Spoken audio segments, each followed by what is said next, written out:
How to have a public open house.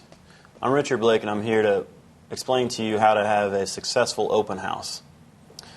One of the first things that you want to do is find out from your real estate agent exactly what is expected of you. What I highly recommend is that you are not there at the home during the open house itself. Let your agent take care of everything for you. Some preliminary items that you're going to want to take care of is just make sure that the house is in extremely clean condition, immaculate, get all the clutter out of the way. If you have kids or pets, that sort of thing, make sure they're not at the house that day either, and be sure to clean up after them as much as possible. Some agents will do things for you, some won't.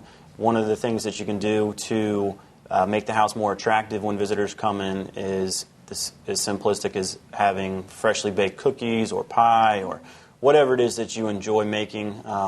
You can do that right before the open house, which gives a nice scent in the home, which is more inviting and welcoming, that sort of thing. Also want to make sure that you secure any valuable items.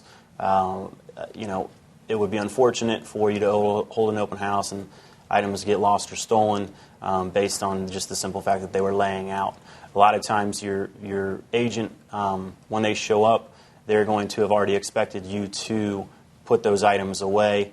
And just make sure you do a walkthrough before the home before leaving it unattended, and make sure that all your valuables are put away, as well as make sure the home is clean as possible. Those are the two biggest things I can stress to you.